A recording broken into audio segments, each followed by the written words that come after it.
Oh yeah, you know what time it is? Nothing. Where the hell are my games? What? Package from China.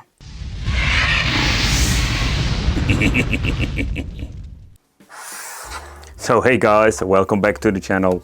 So in today's video we're going to be doing a chit chat about the 3D game box, the Golden Sky. And the reason I just wanted to chit chat about it, because this is actually where all the craziness of game boxes actually started. So when I first got this thing, I must say that this was like another level, or at least a different way to play. The 3D game box Golden Sky is actually similar to the Pandora game 3D that I have reviewed many times before here on the channel, where it's still like a little bit of one of my favorite boxes that they actually released. A super tiny design, and I think that was one of the cool things. Come with a built-in fan, even a Wi-Fi antenna, that's not something we're going to be using. And two USB ports, HDMI out and input for the 12 volt. And over here we're having the microSD card. And the microSD card, it was like the days where they actually were using normal brands, or at least Lexar. And I think that is one of the problems we had nowadays, because I did read a lot of people had like these very cheap cards, not like the Lexar, but like no brand at all, and they all get corrupted someday. And I think it's unfortunate, because some will work for days, weeks, months, some years, but you never know why they stop working. But we're going to be using the Xbox controller today, or at least like I do this, I'm using this control for many times. With simple reason, because particularly when it comes to Pandora's boxes, I think it was the X10 and everything has a great overall support for X input. So that's what we're going to be doing, because the original controller already broke down after like say a couple of months, because it was like really cheap chemical plastic, and oh man. So for the power supply we're going to be using a 12 volt, let's plug in the HDMI cable and let's power it on. There was also normally a stand, but I couldn't find it anymore because the thing was laying somewhere in my closet. But I just wanted to reboot it again and see what's going on.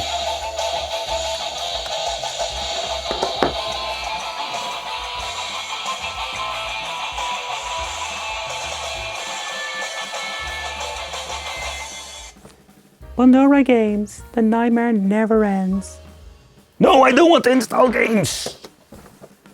So the game 3D box, you know, when it comes to this particular model, is that I did mess around with the SD card back in the day, and I've been trying to be interchangeable with the Pandora game 3D, and I did that, and I messed up one of the SD card, because even when this thing looks the same when it comes to the menu, it's deep down a little bit different, and somehow it messed up a couple of SD cards of mine. However, we're going to be having PlayStation Portable, PlayStation 1, and 64, we're having NES, Super NES, we're having the handhelds like the Game Boy Classic, Advance and the Color, and yeah, this is the Mega Drive, if I'm saying it correctly, with the weird Xbox logos, and then of course PC Engine and the Dreamcast. But with the more demanding games, they were like had a lot of problems.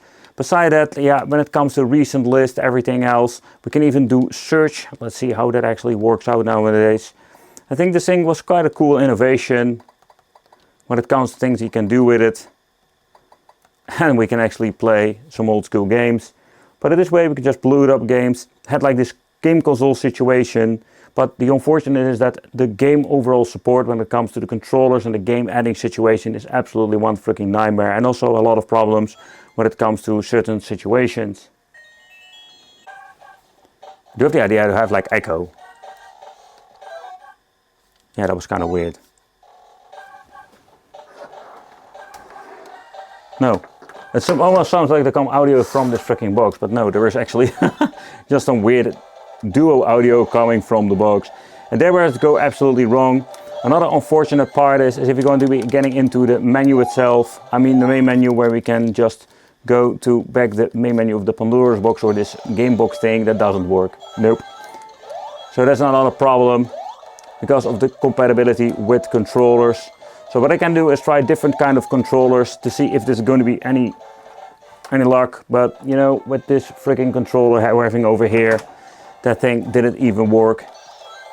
So I think that is unfortunate.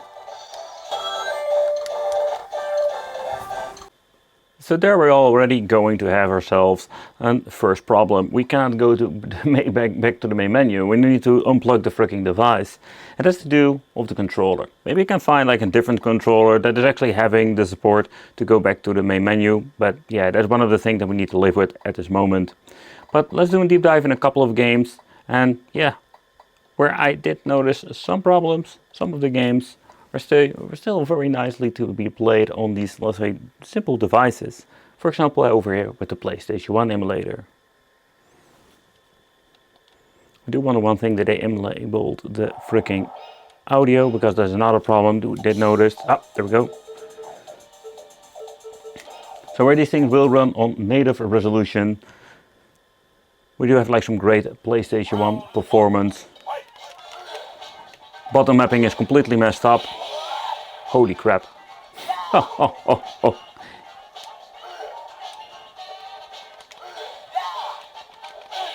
Ah, they reversed the freaking controls.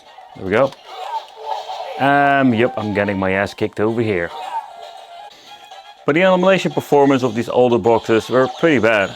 Where I did like not record a part where it's like stuttering like crazy. In here we do have like some great performance. But let's deep dive into the gameplay. And I think this is some of the things that we also noticed with the first generation of game boxes back then, is that we had like a lot of stutters. Also, it's kind of weird that had been set to 4:3 refresh ratio, but you can see the press start is actually cut off. So that's pretty bad. However, if you can see, like you have all the Wolverine is completely glitched out, and I think they had to do with the overall chipset they were using in these first generation of devices.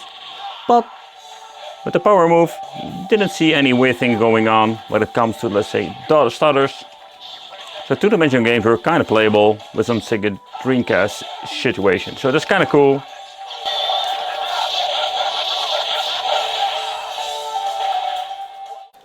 But it's always fun to check out some PlayStation Portable, because these older game boxes were running on some really old PlayStation emulators or PlayStation Portable emulators. Yeah, and you can see that it struggles big time. It's quite unfortunate there was no way we can actually tweak. I think they were always like implementing frame skipping. But so far it's absolutely one freaking nightmare. It's still a certain way playable, but at this point, you know, this is what it is with these, let's say, basic older game boxes. Like let's take a Dreamcast, we had like a lot of overall dips, performance and other weird shenanigans. But what is kind of interesting, that we have been complaining a lot on different emulators. I must say that sometimes we do find these, let's say, emulators that are kind of optimized. So having over here cruising the world on native resolution, that is actually playable on this. So if they just remove, and I think it was later on they actually did that, by removing a lot of these, let's say, non-playable games.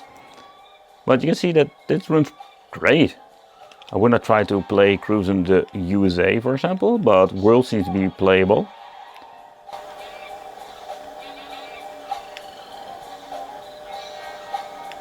So they always try to do all kinds of three-dimensional stuff. You know, when it comes to playing these old school games, they're just the most fun and they're running great. However, they didn't implement the 4:3 aspect ratio. So we do have like a widescreen craziness. But when it comes to the performance itself, I don't notice any weird thing going on. And this is just really enjoyable.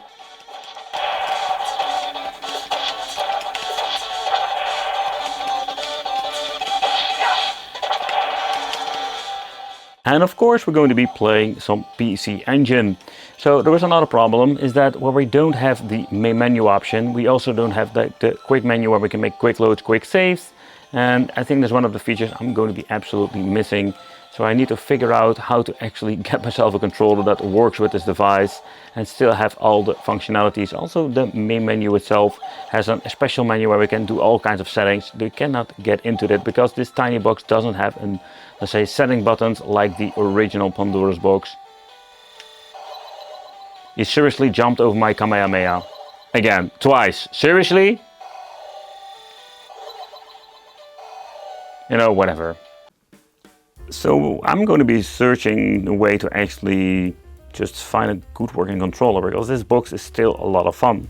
And if it was me, I would just remove most of the PC stuff, but just look what I can actually do with it, because I think it's such a cool overall device. So that was like where it started, and from that point on, if you're looking at many of my videos, you can actually see that they did improve here and there, particularly when it comes to adding software like EmuElec, because you can just download it for free and put it on an Android box, not on this particular one, where this is actually running on an Android box. Man, how difficult is it to find a freaking keyhole? Come on, there we go. It's like in the middle of the night I'm making these videos, so yep. Alright, so let's see if I can do some of, like, say, teardown. Let's remove the SD card. I think I can just remove this piece over here. And let's see if I can do a little bit of rip and tearing. Give a little bit of look in the inside. Let's do this off camera. Oh man. Ah, there we go. So can we just slide this thing out? And there we go. It's kind of interesting to take a close look at this. So the mainboard itself is unique to, let's say, this box itself, but or is this actually something? This says over here the GB 3500 revision 1.2. It's the same kind of fan they're using on the Pandora's boxes. Connector wise, they do have like this flex cable connection. So I'm guessing this is a PCB you can use like for multiple purposes. So it's kind of interesting to see. We have all kinds of different connectors. We're having these tiny ones over here. They're not for data. I think they're like for powering something on. But when you're looking at the main board, I do wonder, you know, if you're going to be adding, let's say, a different kind of software, would you able to boot up into EmuElec? I know there is a software out there like Pandora actually made one of those upgrades. I don't know if there's going to be enabled for this. Oh, okay, so let's remove the fan. The fan can be replaced if you want to. Man, today nothing want to actually tear. Can I tear this down? What the heck? I just got myself some pliers. There we go. Can I just rip it out? There we go. Thank you. And let's very gently remove this. And there we're going to be having the EmuLogic S812 and quad core. And yep, this is actually one of the things they also used on the Pandora boxes. But let's put this back over there. We also can use a thermal paste if we want to. RAM chips over here. So I'm guessing this thing has like 2 GB. And wow, this thing is really hot. Because actually when you're going to be looking at this, it's kind of weird. Because you can slide it in. There is some exhaust. You would say like the exhaust is over there, but it's like reversed. So when it comes to the engineering, I think they messed it up when it comes to that. Well, what I can actually do when you're going to be sliding it in, you can actually see there are 2 different ways to slide it in. So let's slide this bad boy in. Let's see if we can put this thing back together like that. I think this is possible. There we go. Okay, that's great. But now it's kind of front of the hole, so it can catch yourself like some fresh air sucked in. The Gamebox 3D Golden Sky G6, whatever you want to call it. I think it's an interesting piece of, I want to say history, but it's not like that long ago, but you know where I'm coming from with this.